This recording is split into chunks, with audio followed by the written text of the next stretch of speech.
দক্ষিণ পূর্ব এশিয়ার প্রতিবেশী দেশ থাইল্যান্ড ও কম্বোডিয়ার মধ্যে চলমান রক্তক্ষয়ী সংঘাত থামাতে দুই দেশের প্রধানমন্ত্রীকেই ফোন করেন যুক্তরাষ্ট্রের প্রেসিডেন্ট ডোনাল্ড ট্রাম্প। ট্রাম্পের আহ্বানে উভয় প্রধানমন্ত্রী মৌখিকভাবে সাড়া দিলেও বাস্তবে সীমান্তে সংঘাত বন্ধ হয়নি।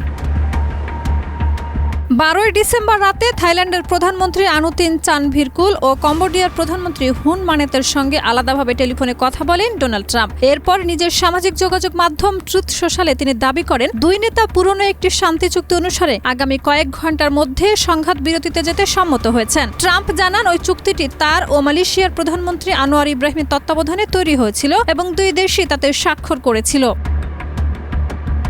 তবে ট্রাম্পের এই ঘোষণার কয়েক ঘন্টার মধ্যে ভিন্ন চিত্র উঠে আসে। বার্তা সংস্থা রয়টার্স উভয় দেশের কর্মকর্তাদের সঙ্গে যোগাযোগ করলে তারা জানান সংঘাত এখনো চলছে এবং এর জন্য একে অপরকে দায়ী করেন। কম্বোডিয়া তথ্য মন্ত্রণালয়ের কর্মকর্তা রয়টার্সকে বলেন থাই বাহিনী বোমাবর্ষণ বন্ধ করেনি। অন্যদিকে থাই সেনাবাহিনীর মুখপাত্র অভিযোগ করেন কম্বোডিয়ার সেনারা বেসামরিক লোকজনকে লক্ষ্যবস্তু বানাচ্ছে এবং সীমান্ত এলাকায় ল্যান্ডমাইন পুঁতে রাখছে।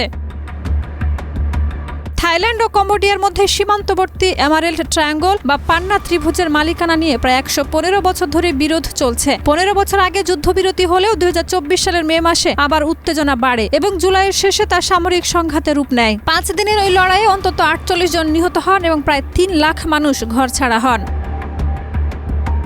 যুক্তরাষ্ট্র ও মালয়েশিয়ার মধ্যস্থতায় যুদ্ধবিরতির কথা বলা হলেও সাম্প্রতিক সহিংসতায় সেই সমঝোতা ভেঙে পড়েছে বলে মনে করা হচ্ছে। ট্রাম্পের ফোন আলাপের পর থাইল্যান্ড জানিয়েছে কোনো যুদ্ধবিরতি হয়নি। অন্যদিকে কম্বোডিয়ার প্রধানমন্ত্রী হুন মানেত দাবি করেছেন শান্তি বজায় রাখতে আগ্রহী তার দেশ এবং সংঘাতের দায় থাইল্যান্ডের।